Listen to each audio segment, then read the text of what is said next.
اہل صفا مدینہ کے وہ لوگ تھے جو نہایت غریب تھے۔ ان کا نہ کوئی خاندان تھا، نہ ہی کوئی مال و دولت، اور نہ ہی کوئی ایسی زمین تھی جس کے اوپر وہ کاشتکاری کر کے اپنا پیٹ پال سکتے۔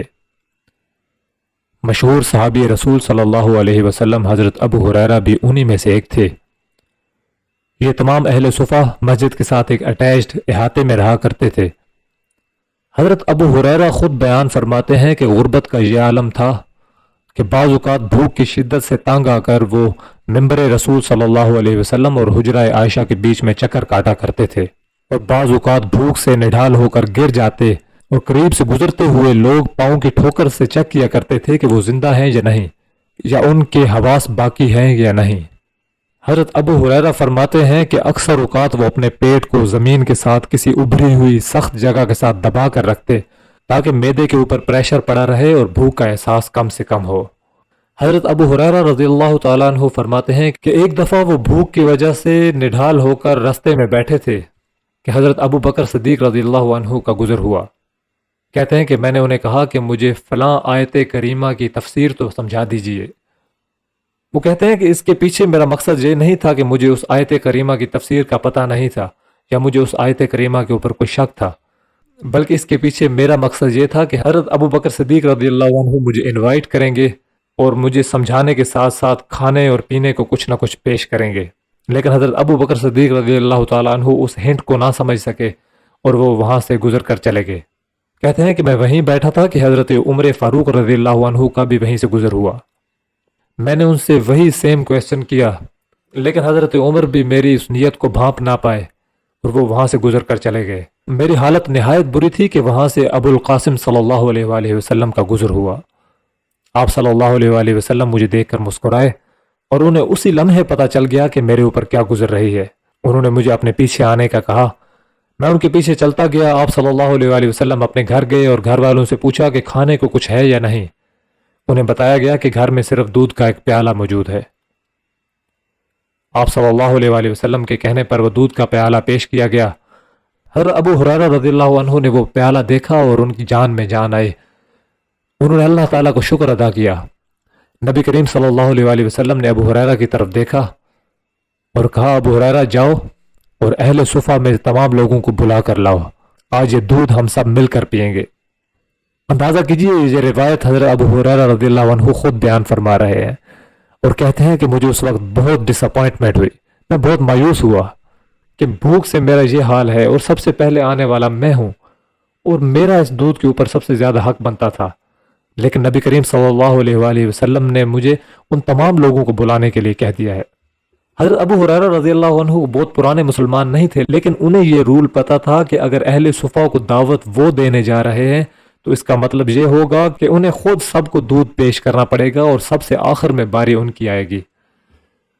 لیکن نبی کریم صلی اللہ علیہ وآلہ وسلم کی بات کو وہ کیسے ٹھکرا سکتے تھے؟ وہ گئے، اہل صفا کو بلا لائے۔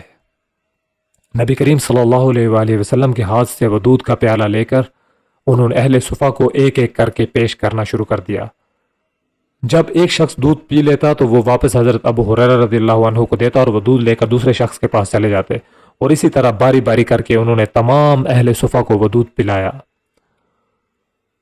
اب صرف دو لوگ باقی بچے تھے، حضرت ابو ہریرہ اور حضرت محمد صلی اللہ علیہ وآلہ وسلم، اور سبحان اللہ دودھ جوں کا توں اس پیالے میں موجود تھا۔ حضرت ابو ہریرہ فرماتے ہیں کہ نبی کریم صلی اللہ علیہ وآلہ وسلم میری طرف دے کر مسکرائے اور کہنے لگے، ابو ہریرہ اب تم پیو۔ کہتے ہیں میں نے دودھ پیا اور واپس کرنے لگا تو نبی کریم صلی اللہ علیہ وآلہ وسلم نے کہا، دوبارہ پیو۔ میں نے پھر پیا۔ آپ نے فرمایا پھر پیو۔ میں نے مزید دودھ پیا۔ جب نبی کریم صلی اللہ علیہ وآلہ وسلم نے مزید اصرار کیا تو میں نے کہا کہ خدا کی قسم میرے معدے میں اور جگہ ہی نہیں بچی کہ میں مزید دودھ پی سکوں۔ تب میں نے دودھ کا پیالہ واپس کیا اور نبی کریم صلی اللہ علیہ وآلہ وسلم نے مسکراتے ہوئے باقی بچا ہوا دودھ بسم اللہ پڑھتے ہوئے وہ پی لیا۔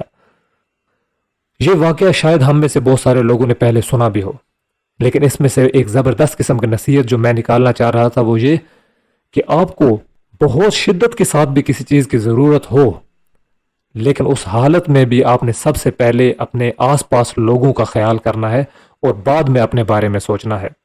حضرت ابو ہریرہ کی اس بھوک کو امیجن کیجئے کہ آپ بے ہوش ہو کر گر رہے ہیں، لیکن نبی کریم صلی اللہ علیہ وآلہ وسلم کے کہنے پر آپ نے سب سے پہلے اہل صفہ کو دودھ پلایا اور پھر آخر میں اپنی باری پر انہوں نے دودھ پیا۔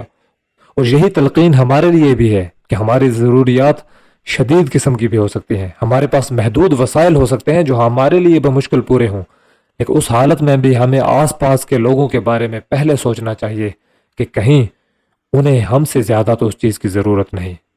تو اب ہم آتے ہیں اس کہانی کی طرف جس کا ذکر ہم نے اپنے ٹائٹل اور تھم نیل میں بھی کیا تھا، کہ ایک آدمی حضرت محمد مصطفیٰ صلی اللہ علیہ وآلہ وسلم کی بارگاہ میں حاضر ہوا۔ وہ نہایت بھوکا تھا۔ آپ صلی اللہ علیہ وآلہ وسلم اپنے گھر گئے اور کھانے کے لیے کوئی چیز کا پوچھا تو انہیں بتایا کہ گھر میں پانی کے سوا اور کچھ نہیں ہے۔ آپ صلی اللہ علیہ وآلہ وسلم واپس آئے اور صحابہ کرام سے پوچھا کہ کون ہے جو اس شخص کی خدمت کرے گا، کون ہے جو اس شخص کو کھانا کھلا سکتا ہے۔ ایک صحابی اٹھے اور کہنے لگے کہ اے اللہ کے رسول، میں اسے اپنے ساتھ لے جاتا ہوں اور گھر میں جو بھی موجود ہوگا میں اس کا خدمت کروں گا۔ وہ صحابی رسول جب گھر پہنچے اور اپنی بیوی سے دریافت کیا کہ گھر میں کھانے کو کیا ہے، تو ان کی بیوی کہنے لگی کہ گھر میں تو صرف اتنا ہی کھانے کو موجود ہے کہ میں بمشکل اپنے بچوں کو کھلا سکتی ہوں، اس کے علاوہ تو گھر میں کچھ بھی موجود نہیں ہے۔ وہ صحابی کہنے لگے کہ تم کھانا پکاؤ اور بچوں کو کچھ کھلائے بغیر ہی سلا دینا، میرے ساتھ ایک مہمان ہے۔ چنانچہ ایسا ہی ہوا، کھانا تیار ہونے لگا، بچے بھی بھوک کی شدت سے روتے ہوئے سو گئے۔ کھانا تیار ہوا تو اس صحابی نے اپنی بیوی سے کہا کہ جب تم کھانا پیش کرنے کے لیے آؤ تو اپنے پاؤں سے اس لائٹ کو ٹھوکر مار کر گرا دینا۔ چنانچہ جب کھانا پیش کرنے کے لیے بیوی آئی تو اس نے جان بوجھ کر اس لائٹ کو پاؤں مارا، وہ لائٹ نیچے گر گئی اور اندھیرا ہو گیا۔ بظاہر ایسا لگا کہ وہ جیسے ایکسیڈنٹل تھا، حادثاتی طور پر ایسا ہوا، لیکن ایسا نہیں تھا، چونکہ گھر میں کھانا ہی صرف ایک آدمی کے لیے موجود تھا جو وہ مہمان کھا سکتا تھا، اس لیے انہوں نے اندھیرا کیا اور وہ اس مہمان کے ساتھ بیٹھ کر ایسا ظاہر کرنے لگے کہ جیسے وہ بھی اس کے ساتھ مل کر کھا رہے ہوں، لیکن اندھیرے کی وجہ سے وہ مہمان جان نہ پایا کہ اصل میں ماجرا کیا ہے۔ اس مہمان نے کھانا کھایا اور ان کا شکریہ ادا کر کے چلا گیا۔ یہ سب کچھ اتنی خاموشی کے ساتھ ہوا کہ اس معاملے کا ان میاں بیوی اور اللہ کے سوا کسی کو پتہ نہیں تھا۔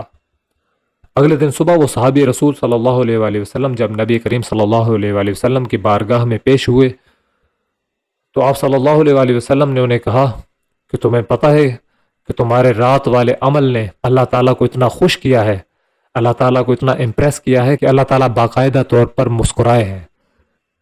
دوستو، اس کہانی سے ہمیں جو سبق ملتا ہے وہ یہ کہ ہمیں دوسروں کی صرف مدد نہیں کرنی، بلکہ مدد اور احساس اس صورت میں کرنا ہے کہ اسے معلوم ہی نہ ہو کہ اس کی مدد کی جا رہی ہے۔ یہ ہے وہ طریقہ کار جس کے بارے میں کہا جاتا ہے کہ اگر آپ ایک ہاتھ سے دوسرے کی مدد کریں تو آپ کے دوسرے ہاتھ کو بھی پتہ نہ چلے کہ آپ نے کسی کی مدد کی ہے۔ ایسی نیت اور ایسے عمل کے اوپر نہ صرف اللہ تعالیٰ خوش ہوتے ہیں بلکہ باقاعدہ مسکراتے ہیں۔